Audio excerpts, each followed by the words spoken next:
संस्कृत भाषा में काव्य काव्य शब्द संस्कृत भाषा में बहुत प्राचीन है, जिसे कवि के कर्म के रूप में जाना जाता है। कवेः कर्म काव्यम। कवि शब्द को अथवा कव धातु भवादिगण आत्मनेपदी कवते से बना है, जिसका अर्थ है ध्वनि करना, विवरण देना, चित्रण करना। महाकाव्य साहित्य विधा का उद्भव वैदिक सूत्रों से ही मिलता है, जैसे स्तुति परक, नारा संशियों, दान स्तुतियों, समाज सूक्त आदि द्वारा।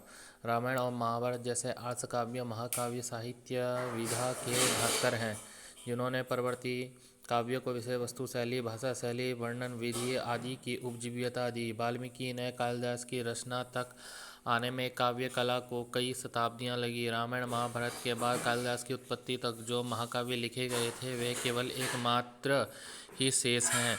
इस काल के कुछ ग्रंथों के नाम निम्नलिखित हैं: जाम्बवती जय या पाताल विजय, 18 सर्गों में श्री कृष्ण द्वारा पाताल जाकर जाम्बवती के विजय और परिणय की कथा वर्णित है। राजशेखर के नाम से जलहरण की शुक्ति मुक्तावली में उद्धृत नवा पाणी नये तस्मै यस्मादावि रभु दिहा आदो व्याकरणम काव्यमनु जाम्बती जयम वरुचि ने स्वर्गारोहण नामक काव्य बनाया था, जिसे पतंजलि ने वाररुचम काव्यम कहा है। समुद्रगुप्त के कृष्णचरित काव्य में इसका उल्लेख है। महाभाष्यकार पतंजलि 150 ईसा पूर्व में महानंद काव्य की रचना की थी। समुद्रगुप्त ने कृष्णचरित में इसकी चर्चा की है। इसके बाद महाकवि कालिदास का युग प्रारंभ होता है। मनोहारिणी शैली के प्रवर्तक कालिदास इसी श्रृंखला में महाकवि भारवी, माघ और श्रीहर्ष का नाम उल्लेखनीय है। काव्य के प्रकार। काव्य के मुख्यतः दो भेद होते हैं: श्रव्य और दृश्य। काव्य का वर्गीकरण: श्रव्य पद्य, महाकाव्य, रघुवंश आदि, खंड काव्य, मेघदूत आदि, मुक्तक काव्य, नीति शतक आदि, चंपू, नल चंपू आदि, कथा, कादंबरी आदि, आख्यायिका, हर्षचित आदि। दृश्य रूपक: नाटक, अभिज्ञान शाकुंतलम, प्रकरणम, मृच्छकटिकम, बाण लीला मधुकरम, प्रहसन, धूर्तचरितम, डिमा, त्रिपुरदाह, व्याय, सौगंधिका हरणम, समवकार, समुद्र मंथन, वीथि, मालविका, अंक, शर्मिष्ठा, ययाति, इहामृत, कुसुम, शेखर, विजय। उपजीवक उपरूपक 18 नाटिका, तुर्कम, गोष्ठी, षट्कम, नाट्यरासकम, प्रस्तावनोल्लाप्य काव्यानि, प्रेक्षणम, रासकम तथा संलापकम, श्रीगदितम, शिल्पकम च, विलासिका, दुर्मलिका, प्रकरणी, हल्लीसो, भाणिकेति च। महाकाव्य को सर्वप्रथम आचार्य भामा ने परिभाषित किया। भामा के बाद आचार्य दंडी ने काव्य दर्श में महाकाव्य का लक्षण प्रस्तुत किया। अग्निपुराण में भी महाकाव्य के लक्षण प्राप्त होते हैं। महाकाव्य के विषय में विस्तृत वर्णन विश्वनाथ ने साहित्य दर्पण में किया। आचार्य विश्वनाथ के अनुसार महाकाव्य का लक्षण: महाकाव्य सर्गों में विभक्त होता है। महाकाव्य का नायक देवता, कुलीन, क्षत्रिय, धीरोदात्त आदि गुणों से युक्त हो सकता है, अथवा एक वंशज अनेक कुलीन राजा भी नायक हो सकते हैं। सर्गबंधो महाकाव्यम तत्रैको नायकासुराः शतवंशा क्षत्रियो अपि धीरोदात्त गुणान्विता एक वंश भूपाः कुल्या बहुपि वा। श्रृंगार, वीर और शांत रस में से कोई एक प्रधान रस होता है और अन्य उसके सहायक। इसमें सभी नाटक संज्ञा होती है। श्रृंगार वीर शांतानाम एकोंगी रसिष्यते हिंगानि सर्वेपि रसाः सर्वे नाटक संज्ञा।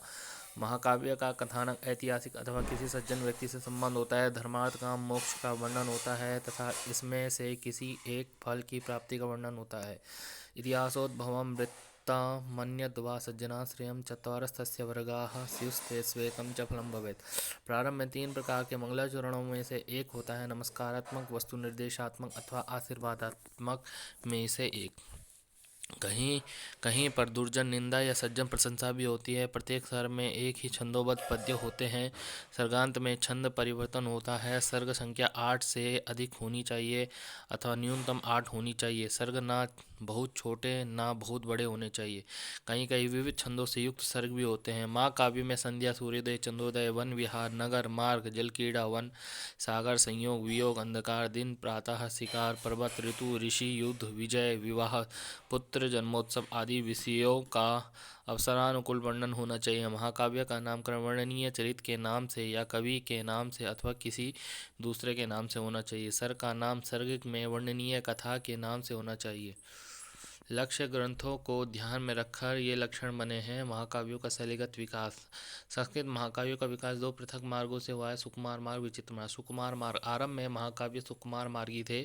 सुकुमार मार्ग को रसमयी पद्धति भी कहते हैं। प्रसाद गुणपूर्ण शैली में निरूपित मार्ग। वाल्मीकि, व्यास, कालिदास, अशोकघोष आदि कवियों की यही पद्धति है। रस और ध्वनि को काव्य की आत्मा मानकर अलंकारों का समुचित प्रयोग होता है। विचित्र मार्ग। विचित्र मार्ग के रूप में पांडित्यपूर्ण शैली संस्कृत महाकाव्यों में मिलती है। शास्त्रीय वैदिष्यपूर्ण भाषा से युक्त महाकाव्य को अलंकार पद्धति या विचित्र मार्ग कहा गया है।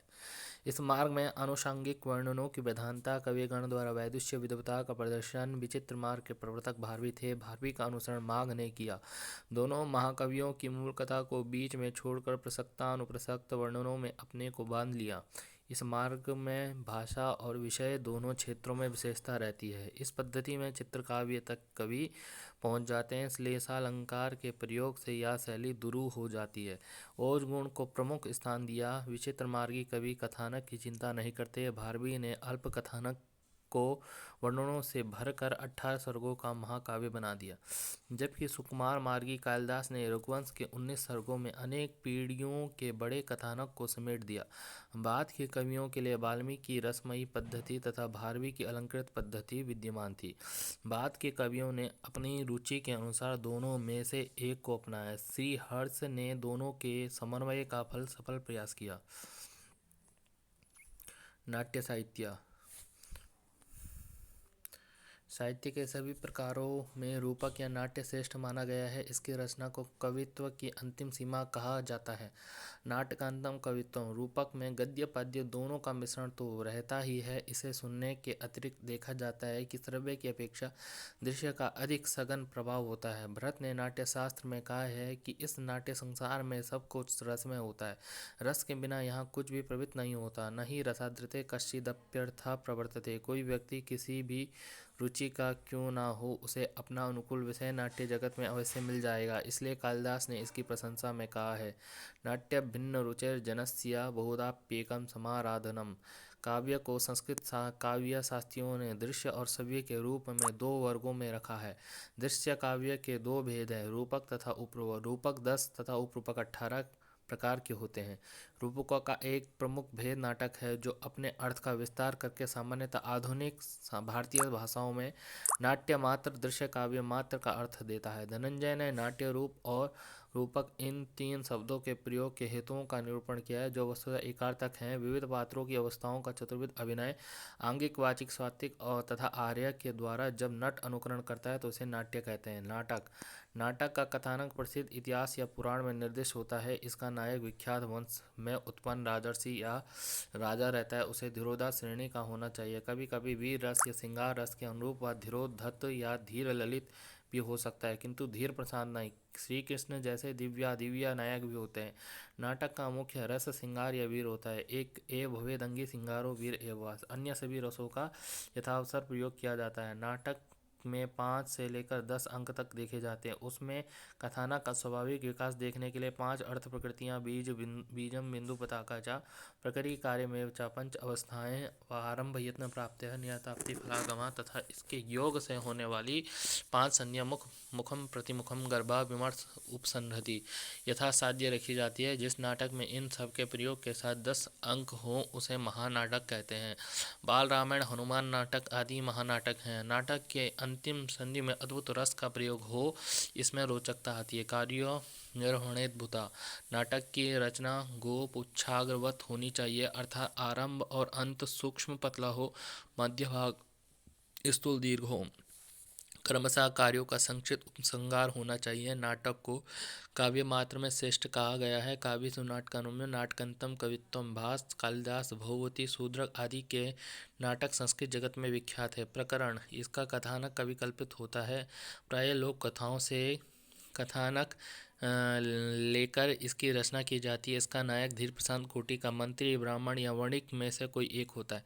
अमात्यम विप्र वणिजामेकम कुर्याच्च नायकम। 10 रूपक। मिच्छ कटिक में ब्राह्मण, मालती माधव में अमात्य तथा पुष्प दूतिका में वैश्य नायक है। इसमें नायिका 2 प्रकार की होती, कुलीना और वैश्या। कर्णिका। किसी प्रकरण में कोई एक ही नायिका रहती है, जैसे मालती माधव में, तो किसी में दोनों प्रकार की नायिका होती है, जैसे मृच्छकटिक में। धूर्त, जुवारी, विट्ट, चेट आदि अनेक पात्रों से युक्त प्रकरण संकीर्ण कहलाता है। नाट्य दर्पण में नायिका के आधार पर प्रकरण के 21 भेद कहे गए हैं। रस की दृष्टि से इसमें श्रृंगार रस प्रधान होता है। भाण, इसमें कोई अत्यंत चतुर तथा बुद्धिमान विट अपने या दूसरे के अनुभव के आधार पर धूर्त के चरित्र का वर्णन करता है। यह एक अंक तथा एक ही पात्र का रूपक है।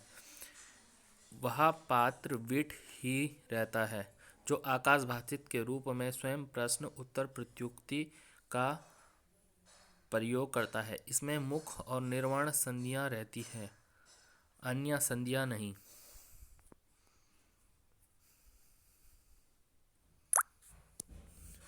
प्रसन्न, यह हास्य रस प्रधान रूपक होता है, जिसमें कथानक कल्पित रहता है। इसमें धर्म का पाखंड करने वाले जैन बौद्ध साधुओं, केवल जाति से ब्राह्मण कहलाने वाले धूर्तों एवं सेवक सेविकाओं का चरित्र दिखाया जाता है। प्रसन्न में वेशभूषा तथा भाषा की विकृति से हास्योत्पादन होता है। भाण के समान इसमें 2 संधियां, मुख एवं निर्वर्ण एवं 10 लास्यांगों का प्रयोग होता है। विश्वनाथ ने इसमें 1 या 2 अंक माने हैं। प्रसन्न के 3 भेद होते हैं, शुद्ध, विकृत और संकीर्ण। डिम, इसका कथानक प्रसिद्ध होता है। नाट्य की कैसिकी वृत्ति वर्जित है। शेष तीनों वृत्तियां भारती, सात्वती, आर्भटी प्रयुक्त होती है। इसमें नायक देवता, गंधर्व, यक्ष, राक्षस आदि होते हैं, जो मानवेतर हैं। भूत, प्रेत, पिशाच आदि पात्रों का भी इसमें समावेश होता है। उद्धत कोटि के 16 पात्र इसमें रहते हैं। इसका प्रधान रस रौद्र होता है। माया, इंद्रजाल, युद्ध, भगदड़ आदि के दृश्यों से यह भरा होता है। विमर्श संधि का प्रयोग नहीं होता। इसमें 4 अंक रहते हैं। भरत ने त्रिपुरदाह नामक डिम का उल्लेख किया है। व्यायोग, इसका कथानक इतिहास प्रसिद्ध होता है, जो किसी विख्यात उद्धत व्यक्ति भीम, दुर्योधन आदि पर आश्रय रहता है। इसमें गर्व एवं विमर्श नामक संधियां नहीं होती है। रसों की दीप्ति डिम के समान होती है। इसकी कथा वस्तु एक दिन की घटनाओं से संबंध होती है। इसमें 1 ही अंक रहता है तथा पुरुष पात्रों की संख्या अधिक होती है। भास का मध्यम व्यायोग इसका मुख्य उदाहरण है। समवकार,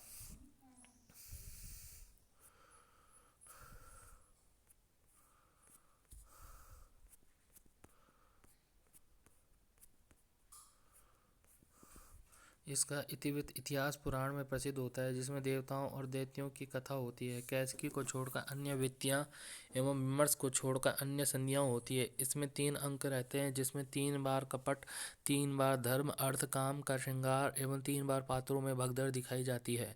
इसके पात्र देवता और दानव होते हैं, जिनकी संख्या 12 होती है। सभी वीर रस से भरे रहते हैं और सबको पृथक पृथक फल मिलता है।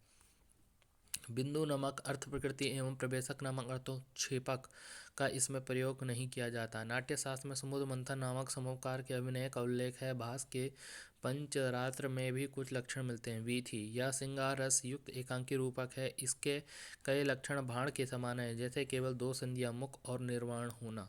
श्रृंगार रस का सूच्य होना। अंक, इसमें संशय निवारणार्थ उत्सृष्टिकांक भी कहते हैं, क्योंकि रूपकों के खंड भी अंक होते हैं। इस रूपक के भेद में कथानक इतिहास प्रसिद्ध होता है, किंतु कवि उसमें यथेष्ट परिवर्तन भी करता है। बाण के समान संधि, मुख और निर्वहन, भारतीय वृत्ति, भाग तथा अंक केवल 1 होते हैं। इसमें नायक और अन्य पात्र साधारण होते हैं। इसमें करुण रस की प्रधानता होती है, अतः स्त्रियों का रोदन होना चाहिए। पात्रों में वाग युद्ध एवं जय पराजय की योजना होती है। कुछ आचार्यों ने इसमें 1 से लेकर 3 अंकों तक का विधान किया है। यह मृग, इसका कथानक प्रख्यात और कल्पित मिश्रित रूप होता है। इसमें 4 अंक तथा 3 संधियां होती हैं। गर्व और विमर्श संधियां नहीं होती। उपरूपक, विश्वनाथ ने 18 उपरूपकों का यह क्रम रखा है। नाटिका, तोटकम, गोष्ठी, सट्टिकम, नाट्यरासकम, प्रस्थानोलोप्य, काव्यानि, पिंगళरासकम, समलापकम, श्रीगदितम, शिल्पकम च विलास, दुर्मलिका, प्रकरणी, हल्लीसो, बाणिकेति च। नाटिका, नाटिका 4 अंक होते हैं। स्त्री पात्रों का बाहुल्य एवं श्रृंगार रस की प्रधानता इसकी विशिष्टता है। इसका नायक धिल्ली श्रेणी का कोई प्रसिद्ध राजा होता है। श्रृंगार रस के कारण कैसिकी वृत्ति एवं तदनुकूल गीत, नृत्य, वाद्य, हास्य आदि इसमें दिखाई जाते हैं। इसमें 2 नायिका होती है, देवी रानी तथा मुग्धा कन्या। उदयन को नायक बनाकर हर्ष ने प्रियदर्शिका और रत्नावली नामक नाटिकाओं की रचना द्वारा इस विधा का प्रयोग किया। सट्टक। सट्टक भी नाटिका के समान होता है। इसमें संपूर्ण पाठ प्राकृत में होता है। प्रवेशक विस्कम्भक का प्रयोग नहीं किया जाता। अद्भुत रस का प्राचुर्य होता है। अंकों को जवनिकांतर कहते हैं। राजशेखर की कर्पूर मंजरी सट्टक है। त्रोटक। त्रोटक में 7, 8 या 9, 5 अंक रहते हैं। प्रधान रस श्रृंगार होता है। कालिदास का विक्रमण वसीयम त्रोटक है। नाट्योत्पत्ति। संस्कृत दृश्य काव्य का उद्भव कब और किस प्रकार से हुआ, इस प्रश्न का निश्चित समाधान करना